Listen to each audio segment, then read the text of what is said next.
WhatsApp guys, कैसे हैं आप सभी लोग। बहुत बहुत स्वागत है आपका इस सेशन के अंदर। और आज के इस सेशन में हम लोग देखने वाले क्या ये पॉसिबल है बेटा 80 प्लस स्कोर करना सीए फाउंडेशन लॉ के अंदर आने वाले दिसंबर 2022 अटेम्प्ट के अंदर। तो चलिए बात करते हैं एक मोटा मोटी उसका आंसर तो आप देख ही चुके हैं स्क्रीन के ऊपर। यस, ये बिल्कुल पॉसिबल है कि आप 80 प्लस स्कोर कर सकते हैं अपने सीए फाउंडेशन के लॉ के paper number 2, that is paper number 2 law and BCR के अंदर बढ़िया तरीके से आप स्कोर कर सकते हैं।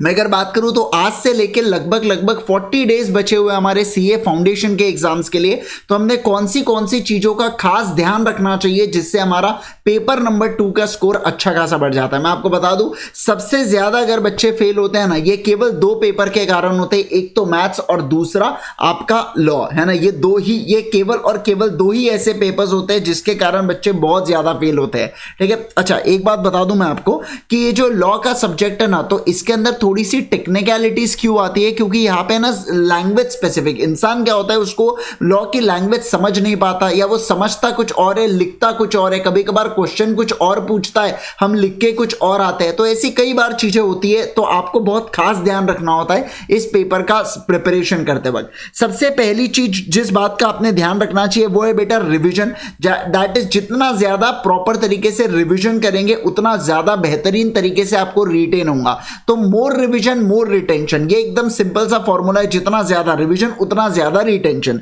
सेकंड, आपने टेस्ट देना चाहिए।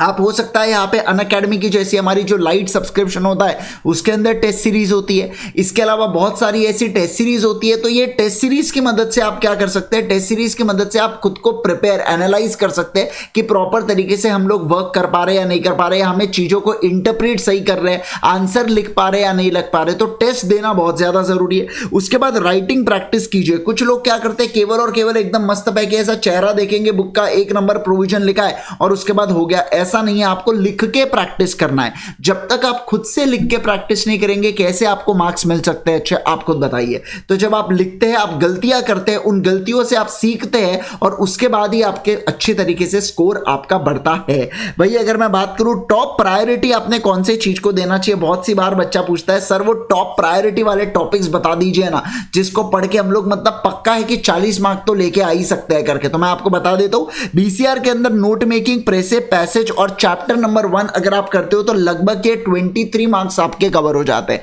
और अगर आपने बचपन में एक्टिव पैसिव वॉइस और वो सब डायरेक्ट इनडायरेक्ट अच्छे से पढ़ा होगा तो ऐसे केस के अंदर ये चीज 30 मार्क के लगभग हो जाती है यहाँ पे, है ना।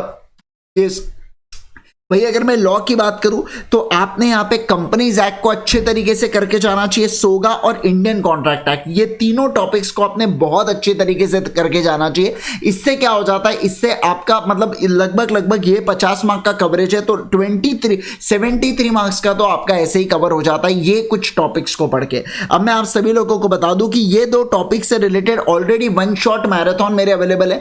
इससे रिलेटेड 9 घंटे का बहुत डिटेल मैराथन है और सोगा से रिलेटेड 5-5.5 घंटे का बहुत ज्यादा डिटेल मैराथन अवेलेबल है। तो ये दोनों टॉपिक्स को अगर आप मैराथन से भी कवर कर लेते हो तो भी कोई दिक्कत नहीं है। अगर आपने पहले नहीं पढ़ा है तो बात कर रहा हूं, अननेसेसरी आपने पढ़ लिया तो भी मैराथन देखेंगे मजा आएगा, तो ऐसा नहीं करना है आपको, है ना। फिर आपको रिवीजन, सेल्फ रिवीजन के ऊपर भी आपको ध्यान देना होगा। चलिए उसके बाद लास्ट वाली चीज जो केस स्टडी बेस्ड क्वेश्चंस होते हैं बेटा उसकी जम के प्रैक्टिस कीजिए। आरटीपी एमटीपी पीवाईक्यू को आपको प्रैक्टिस करते हुए जाना है, जितने हो सके उतने आरटीपी एमटीपी पीवाईक्यू को सॉल्व कीजिए। आप सब लोगों के लिए एक बहुत ही बेहतरीन चीज मैंने किया हूं, अगर आप igsir.in के ऊपर ये वेबसाइट को विजिट करते हैं तो वहां पे क्वेश्चन बैंक आपको मिल जाएंगे बेटा, जिसको आप ऑर्डर कर सकते हैं। एक बुक मतलब बुक फॉर्म में क्वेश्चन बैंक बना के रखा हो और ये यूनिट वाइज है, मतलब जैसे यूनिट 1 में जितने भी क्वेश्चन इंडियन कॉन्ट्रैक्ट एक्ट है वो यूनिट में है, फिर इस यूनिट 2 के सारे क्वेश्चन एक जगह। तो पूरा कंपाइलेशन हमने आपको करके दिया है चैप्टर, क्योंकि देखो यार बहुत सारी चीजें इधर उधर फैली हुई है, तो उससे अच्छा पूरे चीजों को हमने एक जगह पे कंपाइल कर दिया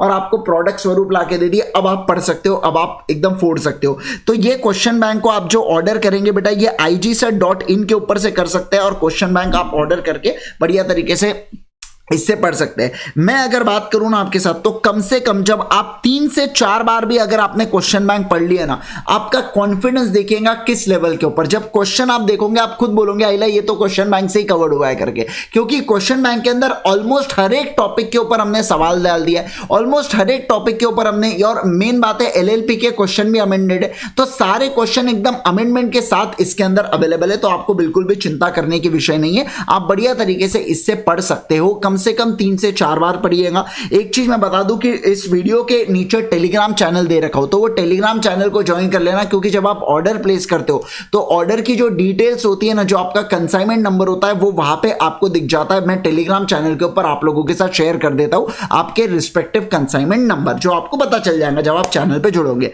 अगर आप इस चैनल के ऊपर नए यूट्यूब के ऊपर, तो जरूर से सब्सक्राइब कर दीजिएगा यार इस चैनल के ऊपर, और टेलीग्राम चैनल को ज्वाइन कर लीजिएगा, ताकि ऐसी कोई भी अगर वीडियो आए तो आप तक सबसे पहले पहुंचे। Right, thank you so much once again guys, bye bye, take care, अपना और अपनों का ध्यान रखिए, और बढ़िया तरीके से पढ़ते रहिए यार, अच्छी तरीके से पढ़िएगा। और एक और चीज बता दूं कि जब आप इसे ऑर्डर करें तो प्लीज थोड़ा एड्रेस डिटेल में डालिएगा, जिसमें आपका पूरा डिटेल में एड्रेस, आपका नाम, आपके पिताजी का नाम, प्लॉट नंबर, वार्ड नंबर, अगर वार्ड नंबर है तो, या वो एरिया का नाम, लैंडमार्क प्रॉपर डालिएगा। नहीं तो कई बार ऐसा होता है कि पोस्ट वापस आ जाता है, फिर इसमें टाइम खोटी आपका होता है, और सारी चीजें आपका, बेसिकली मैं चाहता हूं कि जल्द से जल्द डिलीवर हो। अगर आप आज ऑर्डर प्लेस करते हो, अगले दिन डिस्पैच हो जाना चाहिए हमारे एंड से, 3 से 4 दिनों के अंदर आप तक मिल जाना चाहिए, अगर आप कोई सिटी एरियाज में हो। लेकिन नॉर्थ ईस्ट साइड या कोई विलेज एरिया है तो वहां पे 7 से 8 दिन या कभी कभार 15 दिन भी लगते हैं आसाम वगैरह को पहुंचने के लिए, क्योंकि यार थोड़ा सा कनेक्टिविटी का इशू आता है। मैंने पोस्ट ऑफिस से पूछा भी था, बट ठीक है यार, वो कहते हैं कि सर ऑर्डर पहुंच रहा है, ये बहुत बड़ी बात है, वहां पे ऐसा बोल देते हैं। अब क्या जवाब दूं? अब ये भी तो बात है ना, जवाब क्या दूं, क्योंकि मुझे भी पहुंचाना है। ऐसी चीज नहीं है कि वो चीजें हर जगह जानी चाहिए, ये मेरी कोशिश होती है, और जल्द से जल्द पहुंचे, ये बेसिकली यही कोशिश है ना। तो ये वाली चीज है। एक और चीज कहूंगा कि अगर आपका ट्रैक थोड़ा कभी कभार डिले हो जाए ना, तो आप ट्विटर पे टैग कर दीजिएगा इंडिया पोस्ट को, बहुत ज्यादा जबरदस्त चीज है बेटा, एकदम बवाल चीज है। आप इंडिया पोस्ट को टैग कर दिए और बताइए कि देखो ये कंसाइनमेंट नंबर है, अभी तक ऑर्डर नहीं आया, बहुत तुरंत एक्शन होता है, 1 से 2 दिन के अंदर आपको ऑर्डर मिल जाता है। ये चीज हमने ऑब्जर्व की है ना। तो आप यहाँ पे मजे ले सकते हैं ट्विटर के भी। तो यार अब डिजिटलाइजेशन है तो कोई ना कोई तो फायदा लेना चाहिए ना। Okay guys, thank you so much once again, bye bye, take care, अपना और अपनों का ध्यान रखिए। मिलते हैं हम लोग ऐसे अमेजिंग से अगले वीडियो में।